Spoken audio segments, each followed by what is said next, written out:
Selamat malam teman-teman.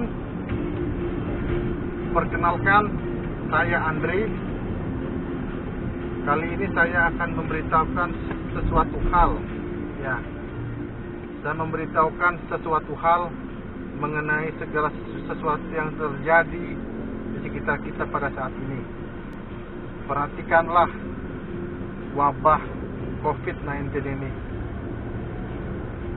Perhatikanlah tanda-tanda seperti gunung meletus di mana-mana, gempa bumi yang terjadi sering sekali. Setiap saat kita mendengar berita gempa. Kemudian adanya hama belalang di Afrika dan Asia yang memakan habis hasil panen. Kemudian perubahan cuaca yang terlalu ekstrim. Anda bisa melihat bahwa bagaimana tidak mungkin salju itu turun di Gurun Sahara, salju turun di Arab Saudi, daerah yang panas muncul salju. Belum pernah terjadi seperti itu. Ini suatu hal yang aneh dan membingungkan. Anda bisa melihat krisis moral. Anda bisa melihat krisis moral pada saat ini, di mana homoseksual, LGBT itu disahkan di seluruh dunia, kecuali Indonesia dan beberapa negara. Jadi LGBT atau homoseksual ini disahkan di dalam undang-undang perkawinan. Suatu hal yang pernah terjadi seperti itu zaman dulu, seperti zamannya Lot dan zamannya Nuh. Yang kedua, aborsi dilegalkan di berbagai negara. My body is my choice. Itu yang terjadi pada saat ini. Yang ketiga, konten-konten seksual. Italia adalah sebuah negara yang kaya akan sejarah dan Bisa melihat itu di TikTok, Kota di di Italia bernama Pompei aplikasi-aplikasi sempat video mengalami yang lain. kehancuran letusan Di Bigo, Anda bisa melihat sesuatu yang seharusnya tidak boleh, sesuatu yang dianggap kudus itu sekarang bukan menjadi kudus lagi, tetapi menjadi tercemar. Perzinahan, membuat nafsu birahi bagi banyak orang, bagi kaum laki-laki. Saat ini bila kita melihat dengan jeli, dengan seksama, sesuatu hal yang bisa dikatakan kudus seperti pernikahan itu sudah tidak ada lagi. Pernikahan itu hakikatnya adalah kudus adanya apapun agamanya. Tetapi yang bisa Anda lihat sekarang adalah banyak pasangan yang melakukan hubungan seks di luar nikah. Bahkan anak SD, anak SMP. Kita hidup di dunia yang berbeda. Dunia yang tidak lagi baik untuk kita. Dunia akan semakin jatuh ke dalam kejahatan. Anda bisa lihat betapa mudahnya orang untuk marah saat ini. Betapa mudahnya orang untuk menjadi iri hati, menjadi pemarah, menjadi rakus, menjadi tamak. Anda bisa melihat bahwa tujuan manusia untuk hidup semata-mata pada saat ini adalah untuk menyenangkan dirinya sendiri. Anda bisa melihat itu semua semata-mata uang dan uang. Demi uang, demi jabatan, demi semuanya, tidak ada lagi kasih orang rela untuk membunuh, untuk menyingkirkan lawannya, untuk memfitnah orang. Kita hidup di zaman berat, di zaman yang jahat. Inilah zaman yang Yesus Kristus katakan pada Matius 24. Inilah zaman yang berat bagi kita. Anda bisa melihat hari-hari ini kita akan melihat banyak peristiwa lain. Ini adalah penghakiman Tuhan. COVID-19 ini adalah penghakiman Tuhan untuk manusia kembali berbalik kepada Dia. Karena pada musim-musim inilah Yesus Kristus akan segera datang. Apa tujuan Dia datang? Dia akan mengambil semua orang yang menjadi semua orang yang taat kepadanya, yang percaya kepadanya, yang kudus adanya. Dia akan mengambil orang-orang seperti itu. Mereka akan diangkat di awan dalam sekejap mata. Jadi mereka tidak akan ada lagi di muka bumi ini. Tuhan akan mengirimkan penghakiman kepada muka bumi ini dalam waktu yang tidak lama lagi. Oleh sebab itu, persiapkan diri kita bertobat dari setiap perbuatan-perbuatan kenajisan kita, bertobat dan menguduskan diri dengan darah Yesus Kristus. Tidak ada lagi hal yang bisa kita lakukan, perbuatan baik kita semua adalah sia-sia. Percaya Yesus dan percaya kepada penebusannya, maka kita akan diselamatkan. Kita akan hidup, kita akan memperoleh keselamatan. Percaya apa yang saya katakan, bahwa Yesus Kristus akan segera datang untuk mengambil setiap orang percaya, untuk mengambil setiap orang yang percaya kepadanya, yang kudus, yang dikuduskan oleh darahnya, yang memiliki Roh Kudus, akan diambil oleh Tuhan. Apakah dia akan mengambil perokok? Tidak akan. Apakah dia akan mengambil orang yang peminum alkohol? Tidak akan. Kecuali kalau Anda bertobat. Kalau Anda bertobat, menyerahkan hidup Anda sepenuhnya kepada Yesus Kristus, fokus kepada Dia sebagai sumber dari segala sumber kehidupan ini. Karena dunia ini, teman-teman, akan kita tinggalkan. Dunia ini akan kita tinggalkan. Dunia sedang menuju kepada kehancuran, kepada penghakiman Tuhan. Lihat COVID ini. Lihat, rumah sakit penuh. Orang berusaha menemukan vaksinnya, namun vaksin baru ditemukan terjadi mutasi.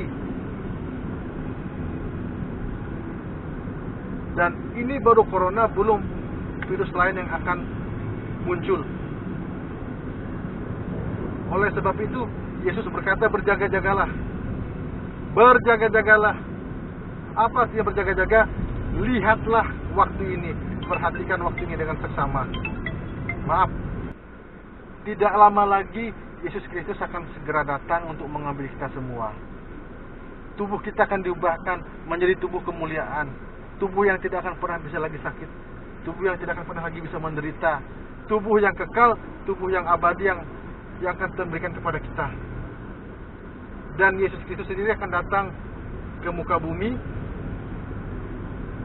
dan menginjakkan kakinya di Yerusalem bersama-sama dengan orang yang telah dia ambil dulu. Orang yang mati akan dibangkitkan. Orang yang mati dalam Tuhan akan dibangkitkan kembali. Karena Tuhan sendiri bilang bahwa ini bukan tempat tinggal kita. Dunia ini bukan tempat tinggal kita. Tempat tinggal kita itu ada di sana, surga. Percaya apa yang Tuhan Yesus katakan, semua ada di dalam Alkitab. Berdoa dan bertanya kepada Yesus Kristus, kepada Tuhan. Kita hidup di zaman apa? Siapa Antikristus? Antikristus sudah ada. Memang dari zaman dulu roh itu sudah ada. Tetapi Antikristus yang dikatakan akan memberikan suatu tanda bagi orang yang menyembah dia, itu sudah ada. Person itu sudah ada. Tetapi dia belum dinyatakan. Kenapa belum dinyatakan? Karena tahu kenapa? Karena ada Roh Kudus yang menahannya. Siapakah Roh Kudus itu? Roh Kudus adalah roh yang Tuhan berikan ketika para rasul berkumpul di Yerusalem. Dan sampai sekarang Roh Kudus itu ada di dalam saya dan di dalam diri orang percaya yang kudus. Roh Kudus ada memimpin hidup kita. Roh Kudus ada supaya kita tahu bahwa persiapkan dirimu, Yesus akan segera datang. Roh Kudus akan memberitahu seperti itu. Jikalau Anda akrab dengan Tuhan, Anda mencari wajah Tuhan, Anda mempusatkan sesuatu kepada Tuhan Yesus Kristus, Anda mendapat pengertian dan hikmat mengenai hal ini. Percaya kepada apa yang Yesus katakan di dalam Alkitab.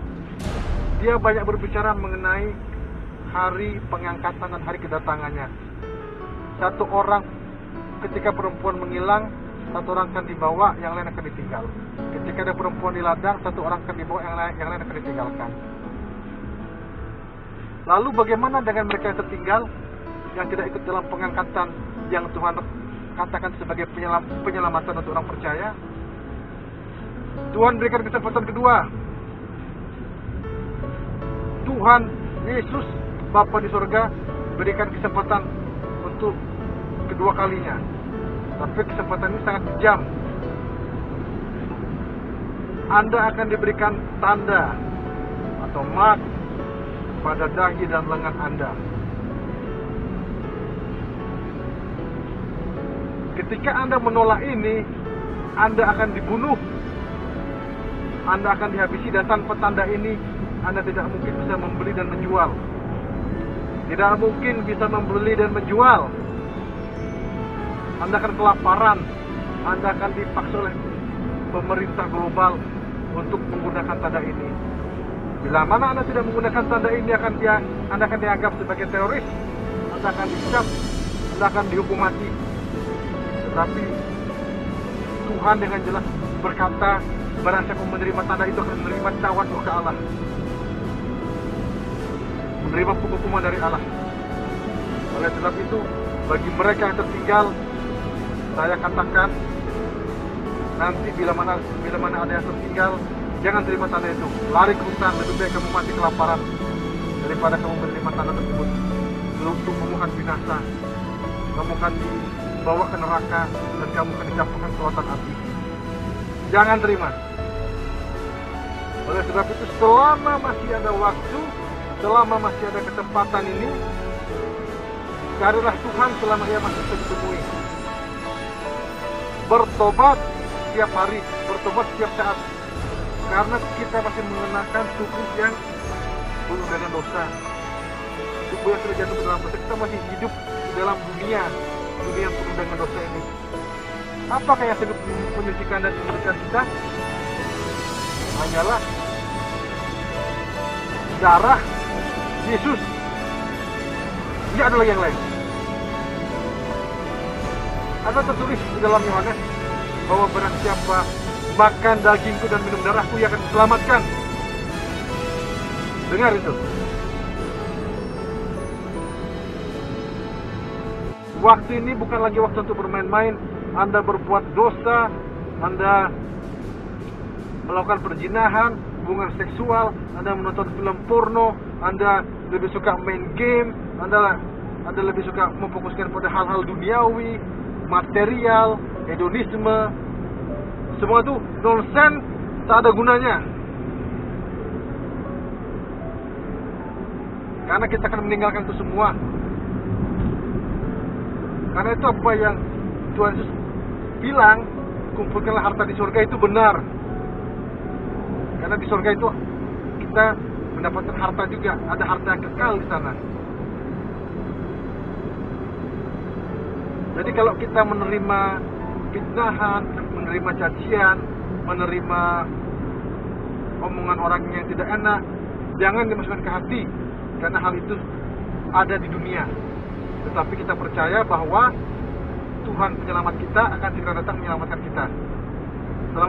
Selama di dunia kita ditekan, ditindas, percaya bahwa Tuhan menyelamatkan kita, kita tidak akan ditinggal. Kita tidak akan ditinggal, guys. Percaya bahwa Yesus Kristus akan segera datang. Percaya. Aku sudah diberitahu oleh Tuhan sendiri bahwa Dia akan segera datang. Aku percaya itu. Aku terima itu. Aku ingin hidup sungguh-sungguh, bertobat. Aku ingin mengajak keluargaku supaya mereka ikut bersama-sama dibawa oleh Tuhan naik ke surga. Generasi kita akan melihat Tuhan datang di awan. Kita akan melihat kebangkitan orang yang telah mati. Kita akan melihat orang akan banyak menghilang, dibawa Tuhan naik ke surga. Dan kita akan melihat Yesus Kristus akan datang dan memerintah, mendirikan kerajaan 1000 tahun.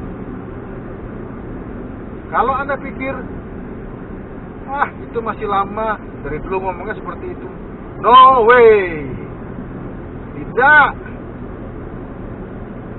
Yesus Kristus, saya katakan, datang segera.